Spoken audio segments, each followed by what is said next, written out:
and the Other Stars. Dante Alighieri, Paradiso. 20 years before. Coven elders seldom agreed on anything, save for two matters considered to be their highest of laws. The devil should never be summoned, and under no circumstance were black mirrors ever to be used for scrying. As one of the best seers on the island, Sophia Santorini believed some rules were meant to be broken, especially when her newest visions kept whispering troubling tales in her ear. It was those insistent murmurs about the dangerous prophecy connected to their curse that finally convinced Sophia to steal the first book of spells, the only grimoire that outlined how to scry with dark magic.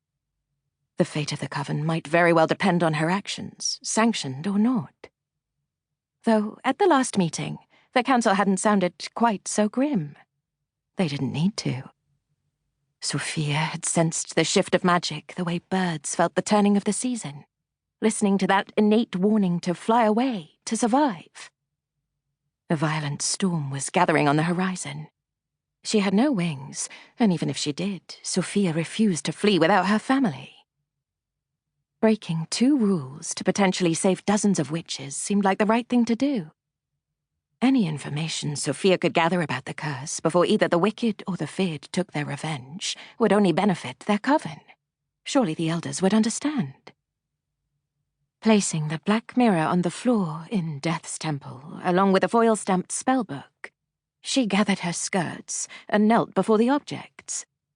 A shudder went through her that had nothing to do with the cold stone seeping through her thin muslin layers.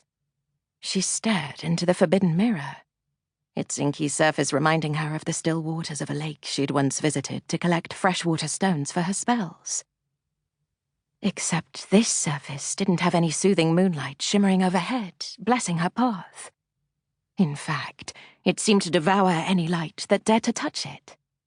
Any manner of demon might be lurking below the unknown depths, waiting to strike.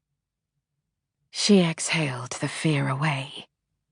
It was time to do what she'd come to do, then go home to her family. Removing the slim dagger from her skirt pocket, she held the point to her fingertip and pressed until a bead of blood welled up, red as the devil's eyes. Rising back to her feet, Sophia walked to the altar in the center of the room.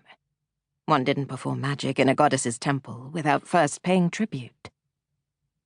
On either side of the altar, fire crackled in the offering bowls she'd lit earlier, the tendrils of smoke curling through the air as if beckoning her to step into the underworld. She swore she felt eyes on her, watching from the shadows, waiting to see if she was bold enough to cross that forbidden boundary. Sophia's gaze swept around the quiet chamber, falling on the 2 human skulls she'd stolen from the monastery. Dark days called for even darker deeds. She'd not falter now. Holding her pricked finger over the first of the 2 offering bowls, she watched blood droplets sizzle, then steam, as they met the flames. Sophia quickly moved to the other side of the altar and repeated the gesture with the second bowl. Satisfied she'd paid enough for the goddess to grant protection, she turned and retrieved the skulls, ignoring the bloody fingerprint she left on the bone. Kneeling once again, skulls placed on the north and south points of the mirror, she opened the spellbook and began chanting. For a few tense beats, the mirror remained unchanged. Then smoke started swirling within its surface. Slowly at first, then picking up speed, like the hell winds she'd heard gusted through some demon circles, confusing the poor souls unlucky enough to find themselves there. "Goddess, protect me!" Sophia leaned closer to the mirror, anxious to learn all she could about their enemies. Any information might prove valuable, especially since all their memories were slowly being consumed by the curse with each passing full moon. While she stared at the mirror, a window to the underworld cracked open, giving Sophia her first glimpse of the demon realm. "Show me how to break our curse." The mirror pulsed, as if the magic acknowledged her request and agreed to grant her wish.